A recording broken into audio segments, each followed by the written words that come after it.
Ya, silakan. Ceweknya di. Ya. Bismillah.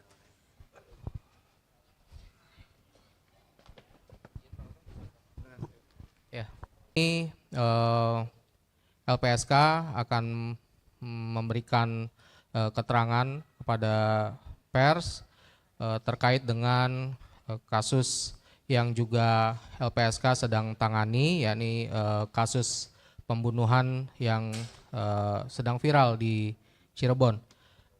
Rekan-rekan semua hadir di tengah-tengah kita, beberapa pimpinan LPSK, ada Bapak Ahmadi selaku Ketua LPSK, lalu ada 3 orang wakil ketua yang masing-masing dari Biro Penelahan Permohonan dan juga Biro Pemenuhan Hak Saksi dan Korban.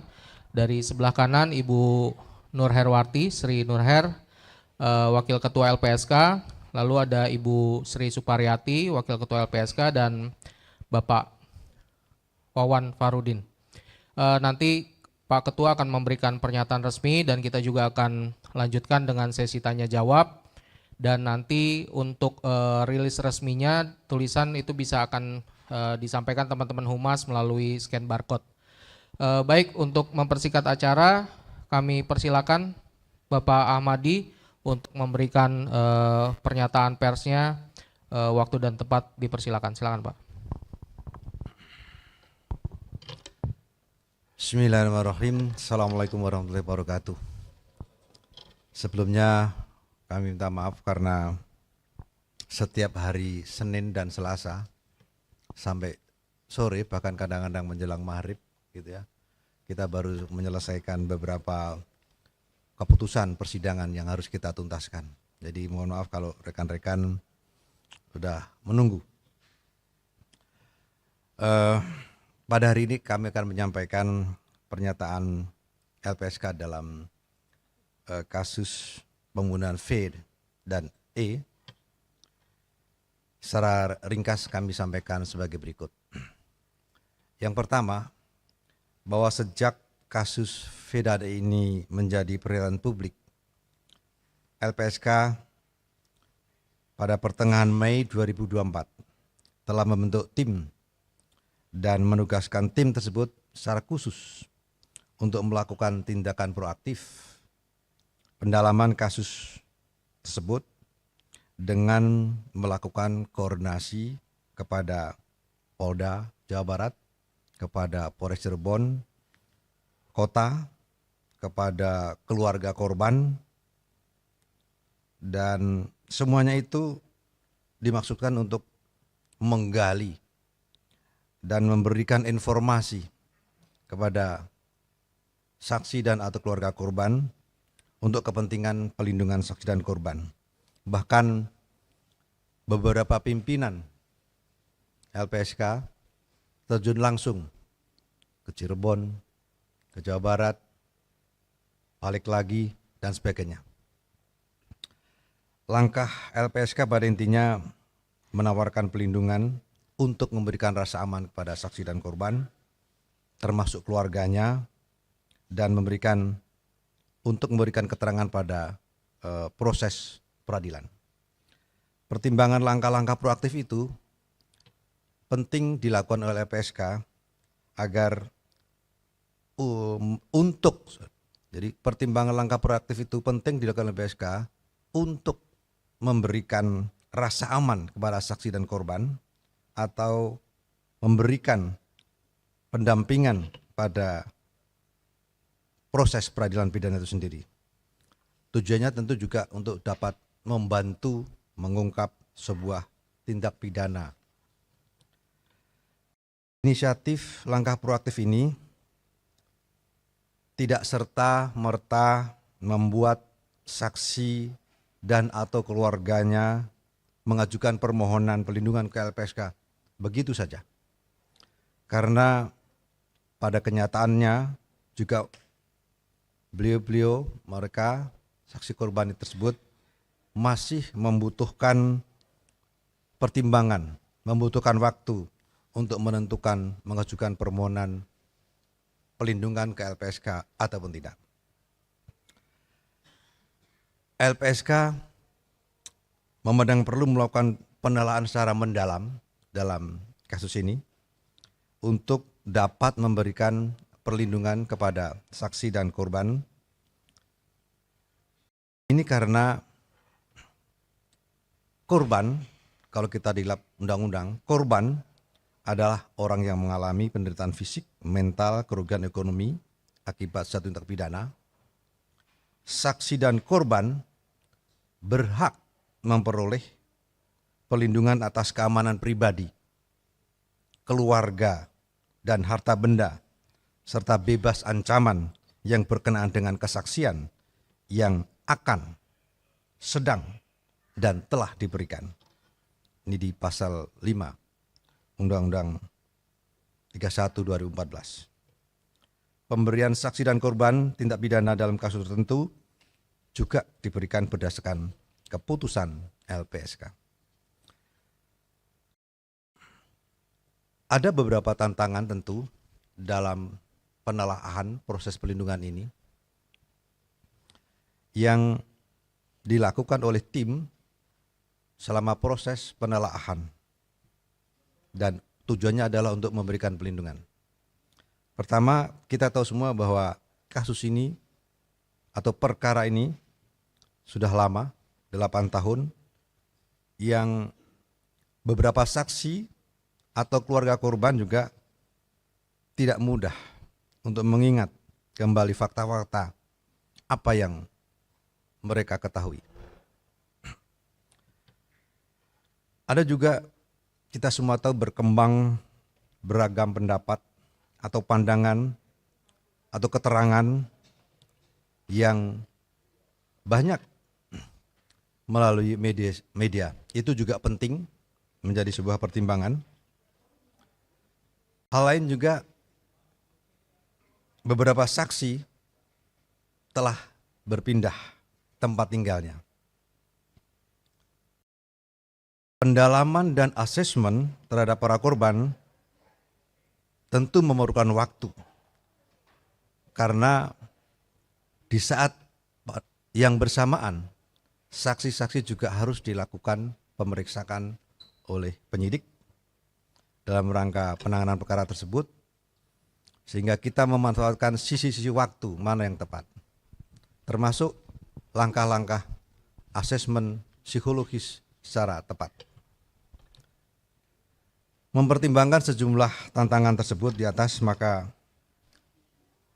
LPSK tentu perlu waktu dan berhati-hati dalam mengambil keputusan terkait kasus ini. Upaya penelaahan secara mendalam terus dilakukan. Pada kesempatan ini kami juga menyampaikan bahwa LPSK mendukung upaya Polri dalam upaya pemeriksaan internal terhadap sejumlah anggota Polri yang bersentuhan atau menangani perkara tersebut, dan diharapkan dapat membuat terang perkara, membuat jelas bagi publik, dan tentu perlu memperkuat alat-alat bukti lain, scientific crime investigation, untuk memenuhi hak-hak korban dan atau keluarganya atas kebenaran, keadilan, dan pemulihan. Itu pokok-pokok yang kami sampaikan. Dan saat ini dari sekian banyak permohonan, LPSK sudah menerima pengajuan permohonan sebanyak 10 orang. Itu informasi awal yang kami sampaikan kepada Bapak Ibu semuanya. Terima kasih. Assalamualaikum warahmatullahi wabarakatuh. Waalaikumsalam. Silakan duduk dulu Pak. Nanti ini di ya. Oke, baik, teman-teman, kita untuk menggali informasi lebih dalam, kalau teman-teman punya pertanyaan bisa disampaikan nanti mungkin secara akan dijawab secara bergantian karena memang beberapa wakil ketua juga turun ke Cirebon langsung bertemu beberapa pihak dan mungkin kalau bila ada pertanyaan-pertanyaan yang perlu disampaikan nanti akan dijawab secara bergantian. Silakan teman-teman. Ya. Sore Pak Ketua dan Bapak Wakil, Ibu juga. Saya Faris dari TV One ingin menanya, sebenarnya target utama atau sasaran dari LPSK sendiri dalam melindungi saksi dan korban di kasus ini tuh siapa dan pihak mana sih sebenarnya yang menjadi urgensinya ya, yang urgensinya tinggi itu pihak mana? Itu aja sih, makasih. Ya bisa langsung dijawab mungkin Bu ya. Silakan. Kumpulkan atau mau dikumpulkan dulu? Langsung jawab aja biar nggak lupa. Target yang paling penting adalah rasa aman yang tadi saya sampaikan, itu dulu. Rasa aman bagi saksi atau keluarga yang memberikan kesaksian. Itu penting. Siapa? Itu tergantung subjeknya. Tapi rasa aman bagi saksi, siapa saja dalam proses peradilan, sehingga dia bisa mengungkapkan secara benar, secara jujur, apa adanya. Itu menjadi hal yang sangat penting. Kalau tadi dikatakan pihak mana, kita tidak berbicara pihak mana. Tapi yang paling penting adalah perlindungan itu diberikan adalah memberikan rasa aman. Itu dulu yang paling penting. Makasih Pak. Mungkin ada tambahan, Bu, jawaban? Oh, iya baik. Silakan. Oh, iya. Izin Pak, saya Heru dari Radio El Sinta. Izin bertanya, ini bentuk perlindungannya yang akan diberikan LPSK kepada saksi-saksi itu seperti apa? Terus yang kedua, dari yang Bapak sebutkan tadi, Bapak bilang ada 10 yang akan diberikan perlindungan ya. Apakah ada dari saksi dari narapidana yang kemarin akan mengajukan PK, ada juga atau tidak? Terima kasih. Silakan dijawab Bu Sri. Ya, kalau berbasis pada bentuk perlindungan itu kembali pada tupoksinya LPSK ya, bahwa kami memang memiliki beberapa perlindungan dari hak prosedur, kemudian juga perlindungan fisik, kemudian bantuan medis dan juga psikologis. Itu beberapa bentuk perlindungan. Lalu berkaitan dengan narapidana, sampai hari ini kami belum menerima pengajuan permohonan dari para narapidana. Maaf, ada satu, cuma tapi masih dalam proses asesmen dan asesmen psikologis dan juga penelaahan. Jadi belum sampai pada satu kesimpulan secara resmi.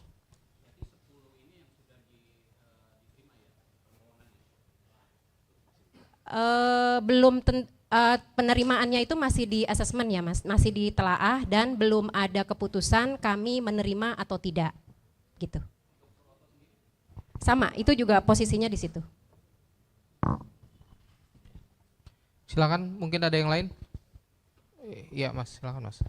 Izin Bapak Ibu, perkenalkan saya Tia dari Kompas.com. Mau izin penegasannya dari 10 tadi kan disebutkan masih dalam proses ya asesmen. Nah, sudah sejauh mana prosesnya sampai saat ini Bu, mengingatkan dihitung sampai tanggal 10 Juni berarti sudah ada yang bergulir dari sebelum-sebelumnya gitu. Nah, sudah sejauh mana prosesnya dan mungkin bisa agak diperjelas sedikit Bu mengenai 10 orang ini dari pihak mana saja, apakah dari pihak Vina saja kah atau dari Eki saja atau mungkin dari masyarakat sekitar yang dijadikan saksi oleh kepolisian, mengingat ini masih berkembang terus dan ada saksi-saksi baru. Terima kasih.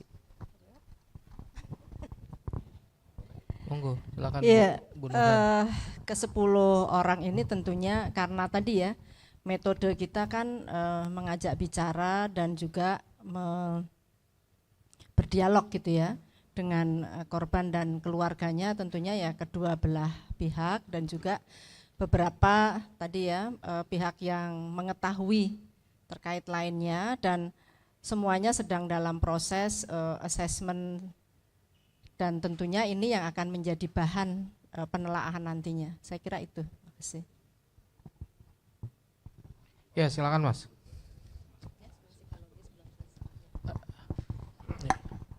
Selamat sore Bapak Ibu, perkenalkan saya Munir dari Koran Warta Kota.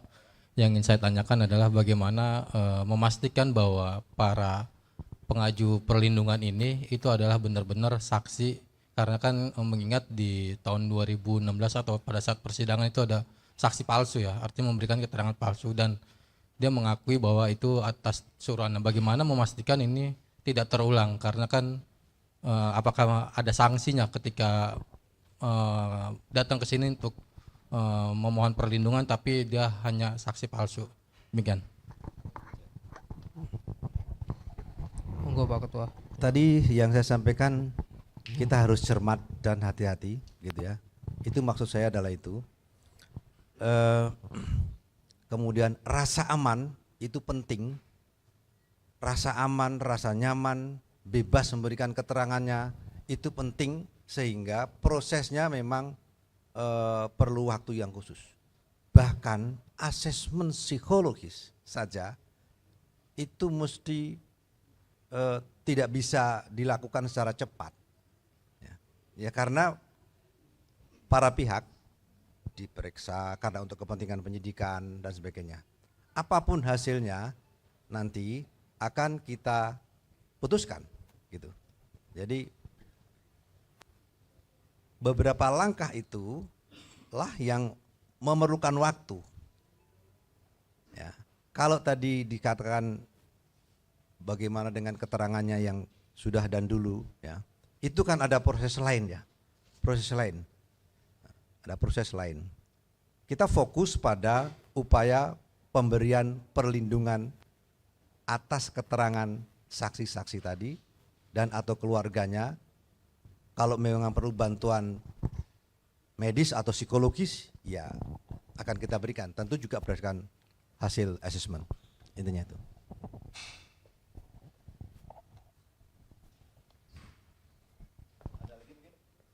Silakan. Setelah ini Mbak ya.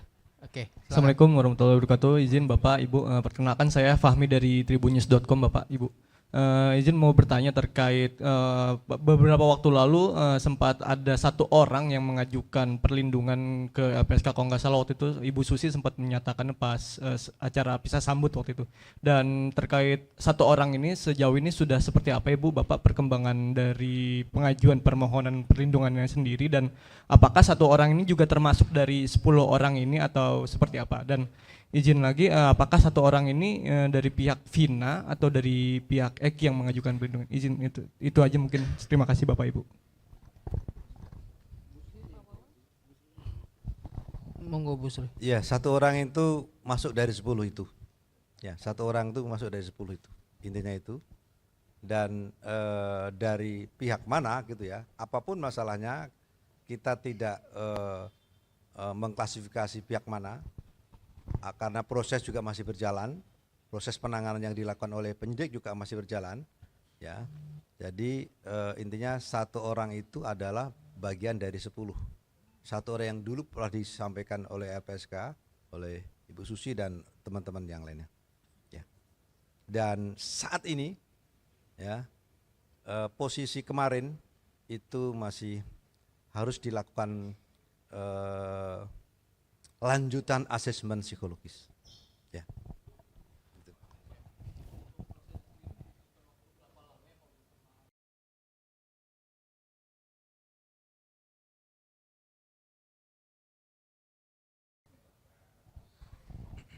Sepanjang keterangan-keterangannya clear, kemudian juga hasil asesmennya juga sudah kita terima, gitu ya. Dan keterangan atau dokumen atau informasi dari penegak hukum juga kita terima, itu akan mudah kita cepat untuk kita putuskan. Ya, terima kasih. Mbak jadi bertanya, silakan.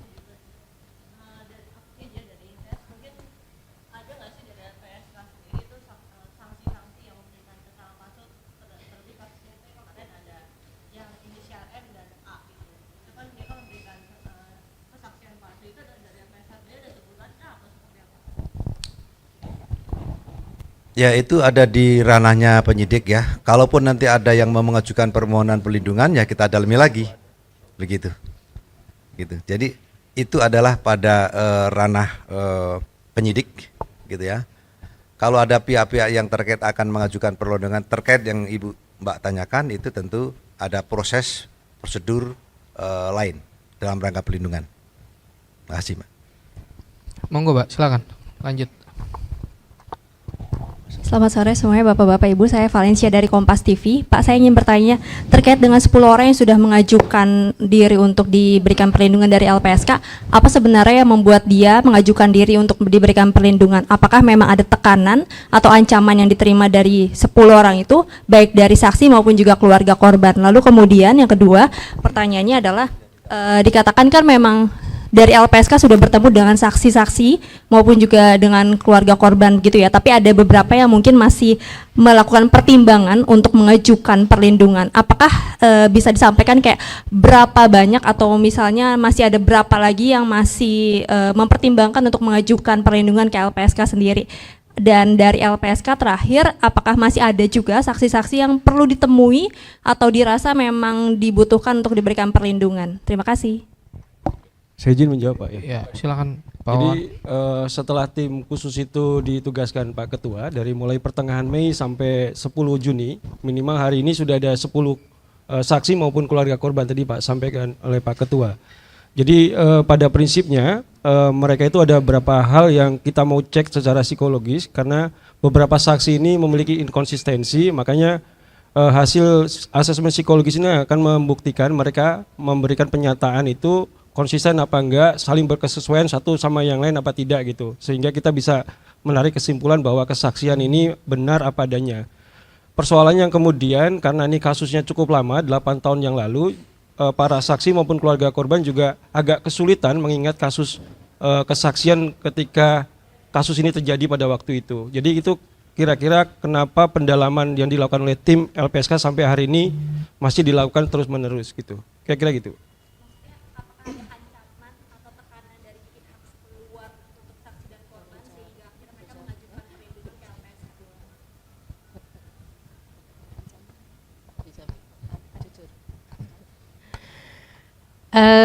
Berkaitan adanya tekanan ancaman sampai dengan hari ini ya ada beberapa dari mereka, tetapi kami masih mendalami. Mereka memang masih merasakan ya, cuma kami masih mendalami lagi karena itu tadi keterangan-keterangan mereka juga masih ada yang tidak berkesesuaian. Jadi kami juga patut untuk lebih hati-hati.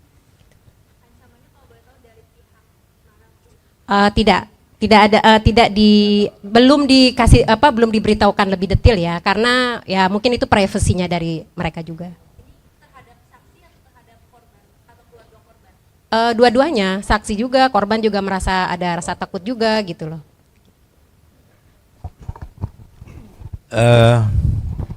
Sebenarnya tidak hanya ancaman saja punya, tapi rasa takut itu juga perlu alasan perlu dilakukan perlindungan. Jadi perlindungan itu selain mewujudkan untuk rasa aman, tapi menumbuh kembangkan yang bersangkutan atau yang dilindungi supaya pede, ya, supaya berani apa adanya yang sebenarnya. Itulah salah satu perlindungan penting yang tadi sampaikan. Terima kasih. Ya, lanjut Mas. Baik, terima kasih. Saya Arif dari cnnindonesia.com. Izin bertanya, mungkin agak pengulangan, cuma ingin meminta penegasan dari pihak LPSK. Dari 10 pemohon yang mengajukan perlindungan tadi, apakah benar berarti dari 10 tadi itu ada dari pihak keluarga korban Vina? Dan lalu kedua, tadi disebutkan bahwa ada ketidaksesuaian keterangan dari 10 pemohon itu. Mungkin penegasannya lagi, ketidaksesuaiannya itu antara 10 para pemohon itu, kesaksian mereka, atau tidak sesuai mereka dengan perkembangan perkara yang sudah berjalan dan sedang berjalan. Karena kan ada juga spekulasi publik tentang sepertinya berjalannya kesaksiannya seperti ini dan seperti itu. Mungkin penjelasan dan penegasan ketidaksesuaian itu seperti apa dari 10 pemohon tadi. Terima kasih. Istri atau saya? Bapak aja. Benar? Oke. Yang dimaksud ketidaksesuaian itu adalah keterangan satu yang lain kan berdasarkan pengetahuannya satu, tentu berbeda-beda ya. Kemudian juga tadi ditanyakan apakah ketidaksesuaian itu terhadap keterangan yang sudah lama atau belum, atau yang baru, itu juga didalami. Itu juga didalami. Jadi apapun hasilnya nanti akan kita putuskan kemudian. Jadi indikasi-indikasi keterangan-keterangan yang perlu diperdalam antara keterangan A dan B dan lain sebagainya. Keterangan saja juga tidak cukup, kita kan juga harus mengklarifikasi, gitu ya. Keterangan saja tidak cukup, kita juga perlu mengklarifikasi itu. Makasih, Pak. Silakan tambahkan, Bu. Ya, saya tambahkan sedikit, bahkan ketidaksesuaiannya itu juga dialami oleh terjadi ya pada satu orang. Misalnya kita pernah bertanya di hari sebelumnya dengan hari berikutnya, kita ulang lagi itu juga sudah bergeser-geser gitu, sehingga kita butuh memastikan kembali, sehingga assessment itulah yang menjadi pijakan kita untuk memastikan kefaktualannya atas keterangan yang diberikan. Pak, tadi pertanyaan yang keluarga, apakah betul dari 10 itu ada dari keluarga Vina yang mengajukan? Iya, ada. Oke. Ya, sebentar sekali aja.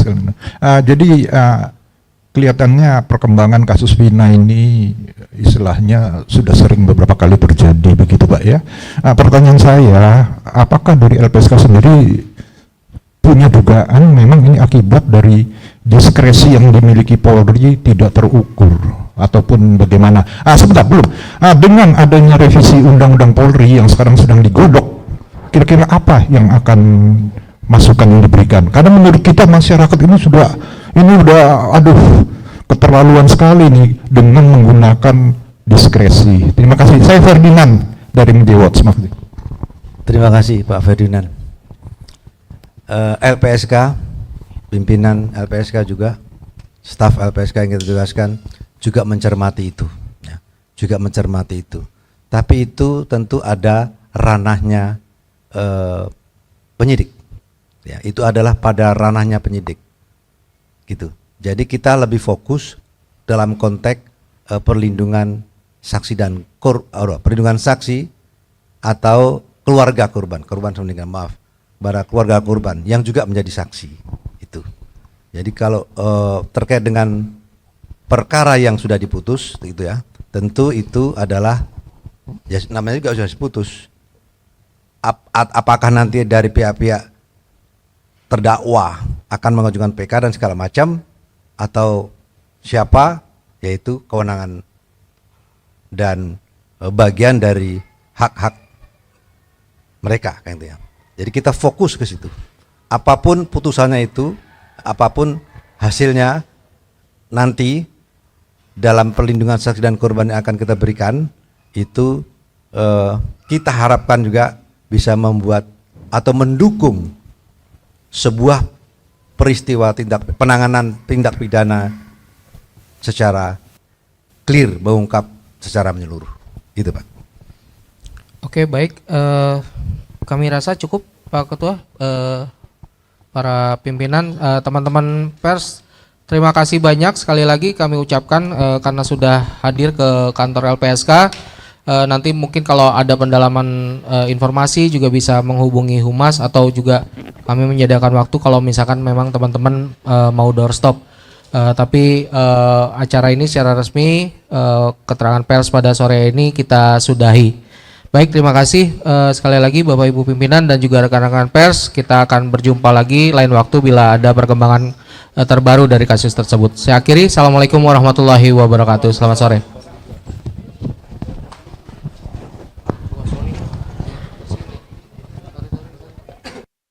Jelajahi cara baru mendapatkan informasi. Download Metro TV Extend sekarang.